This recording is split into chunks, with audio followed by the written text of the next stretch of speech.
as being the key issues of the 2022 presidential race? Actually, it depends who you're asking to this question. If we are asking the question to the people in France, they will talk about employment and the precarity that they are facing now. They will talk about, of course, the COVID health crisis, which highlight the appalling state of our health system. They will talk about education. They will talk about housing. Those all are the major issues that are that people are facing daily, and that those are the questions we are, La France Insoumise, campaigning around and trying to build a movement, a majority around those issues. Actually, we did a poll recently about the key measures we are proposing to debate during this presidential election, and a vast majority of the people agreed with those issues. So this is the reality of the level of consciousness within the people. On the contrary, we think about the media landscape and the way it is built in the media and in the political, and for Mr. Macron and President Macron. You will only hear about security issues, you will only hear about Islam, you will only hear about those topics that will help Marine Le Pen and the far right to be at the second round, because this is the strategy that Emmanuel Macron had designed over a year ago, saying that he had to face Marine Le Pen at the second round if he want to win. So this is what we've been living as a political opponents, is that the focus on those far right topics that are not the main issue that people are actually facing and what they want to talk about. I think about, for instance, the environmental crisis, climate crisis is an even more important issue. People are realizing the concrete and daily effects that those issue, climate crisis, has on their life, but that's not what is being pushed forward. And I think that's the disconnect between working class people, middle class issues, and what is being billed as the only debate topics that should be talked about by the government, by Mr. Macron, and by some of the media, which is a very problematic, I think, on the democratic level.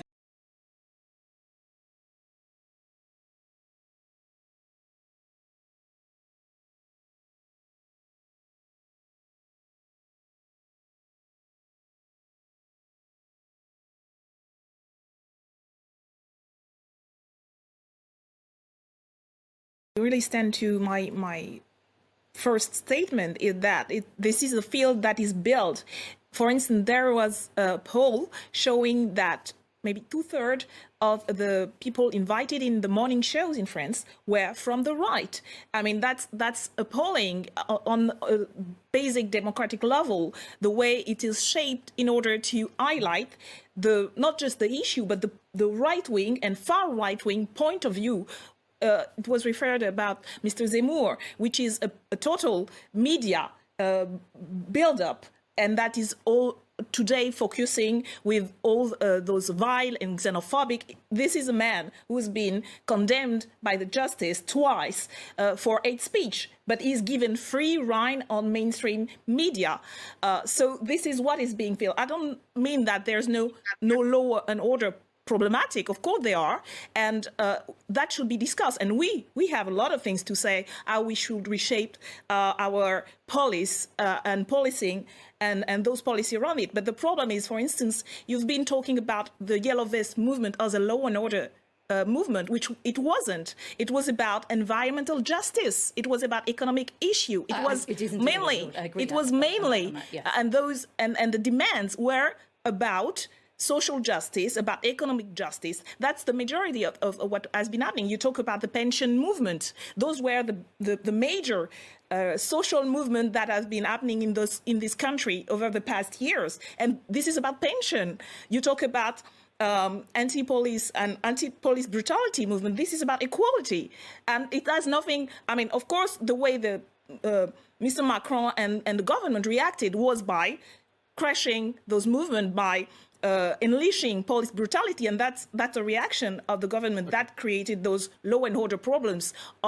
If you think about police brutality and the level of repression unheard in France, a country that is used to social movement, but the level of repression is at a high time low. So that to me, that shows how those problematic environmental issue, economic issue, social issue are only viewed from the point of view of, law and order and all the thematic and topics that highlight and that push forward the far right and right wing agenda. Yeah, and I think that's problematic. You're a politician. I come back to the facts that But the facts are that polls show unemployment has been for years the main topic for people in France. I'm afraid just as the debate is heating up,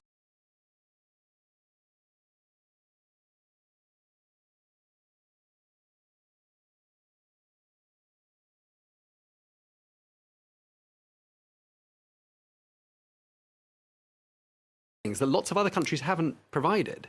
Yeah, and it's thanks to the social security and that had been fought for many decades, and that this present government has been weakening. One of the reasons why you had, for instance, healthcare people.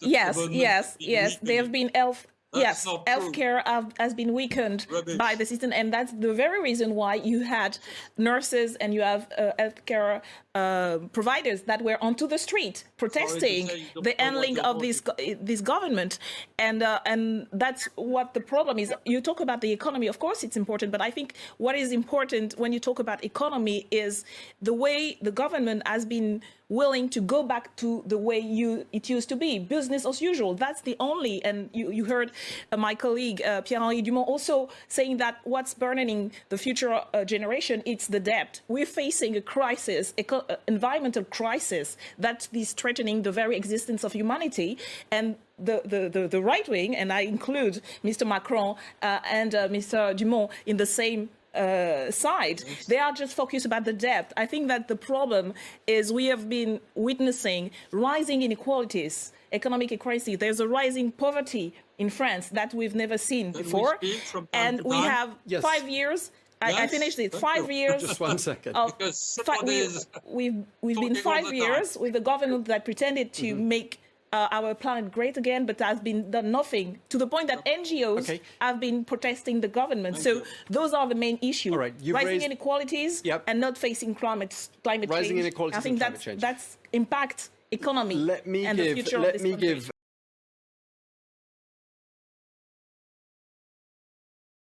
We are 73rd out of 98 countries in the last Australian think tank ranking of the handling of the pandemic. You can't say we are the best of the world. Excuse me. Just relying on what generation of working class people have fought for, and that the government has been under.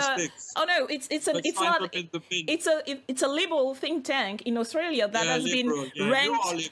That has ranked our country 73rd out of 98 countries. You can check online if you don't believe me. So you can't say that it's the best of the world. France has been disproportionately affected, which of course would not apply to quite a lot of the countries on that list.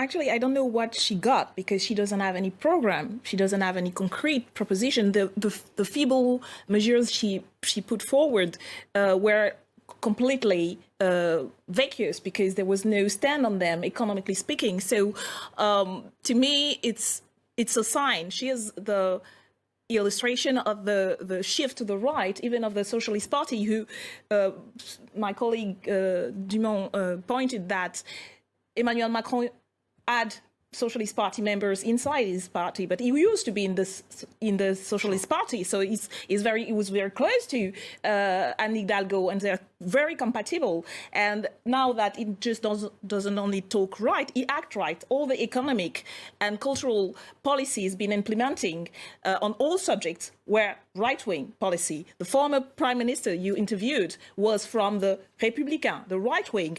The main minister were from the right wing. So this is the right. And the reason why it's so crowded on the right is because he occupies all the space on the right. So Les Républicains has to compete with the far right. And you see how the shift is happening. And that's the same thing that is happening with the Socialist Party. She is from the right wing of the Socialist Party. If you call it center-left, she is not left at all. She is center, I would say that. And let me point out that what is actually possible is that Jean-Luc Mélenchon, who is polling on numerous polls way ahead on the left, is the one who can break the terrible dilemma we face. Macron and Le Pen is the one ahead of Anne Hidalgo, ahead of the Green candidate. He's actually another Green candidate that is polling around 10, 11, up to 13%. And I think we are the challenge to make in order to convert all the abstention, because that's the main problem. I think it's not just adding, electoral vote like what the La République En Marche, the speaker, said before. We had to appeal to the majority of the people who are not voting. And I think that's the focus, and not just counting and trying to patch together a residual electoral basis. I think that's what we're trying to do. And I think we can do this and be the very surprise of this election.